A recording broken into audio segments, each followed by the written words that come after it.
Hello all, நேற்று evening ஸ்நாக்ஸ்க்கு வீட்டில் கொஞ்சமாக பனங்கிழங்கு இருந்தது, அதை தான் வேக வச்சுருந்தேன். எனக்கு இந்த கிழங்கு ரொம்ப பிடிக்கும். குட்டீஸ்க்கு இப்போ தான் கொடுத்து பழக்கிட்டு இருக்கேன்.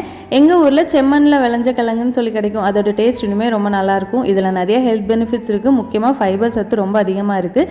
கிழங்கு வேக வைக்கும்போது கொஞ்சமாக உப்பும் மஞ்சள் தூளும் போட்டு வேக வச்சுக்கலாம். அப்படியே சைடில் மசாலா பாலுக்கு பால் அடுப்பில் வச்சுட்டு மிக்ஸி ஜாரில் கொஞ்சமாக முந்திரி, பாதாம், 2 ஏலக்காய், 1 ஸ்பூன் மிளகு, சின்ன துண்டு பட்டை, சின்ன துண்டு சுக்கு, இது எல்லாத்தையும் நல்லா பவுடர் பண்ணிவிட்டு பாலில் சேர்த்து ஒரு 5 நிமிஷம் கொதிக்க விட்டுட்டு கலருக்காக லாஸ்ட்டாக கொஞ்சமாக மஞ்சள் சேர்த்துக்கலாம். இப்போ இதுக்கு இனிப்புக்கு வந்து நம்ம நாட்டு சர்க்கரையோ சுகரோ எது வேணாலும் சேர்த்து குடிக்கலாம். இது வரைக்கும் ட்ரை பண்ணது இல்லைன்னா கண்டிப்பாக ட்ரை பண்ணி பாருங்கள். டேஸ்ட் ரொம்ப நல்லாயிருக்கும். என்னதான் நம்ம பார்த்து குட்டீஸ்க்கு ஒரு பக்கம் செஞ்சு கொடுத்தாலும் அவங்களோட ஆப்ஷன் அப்படியே வித்தியாசமாக இருக்கும். ஸ்கூலில் அவங்க கூட இருக்க ஃப்ரெண்ட்ஸ் என்ன கொண்டு வர்றாங்களோ அதை பார்த்து வச்சுட்டு அப்படியே வீட்டில் வந்து கேட்பாங்க. அப்படி தான் ஒரு வாரமாக இந்த இட்லி பொடி செஞ்சு கேட்டுகிட்டே இருந்தாங்க.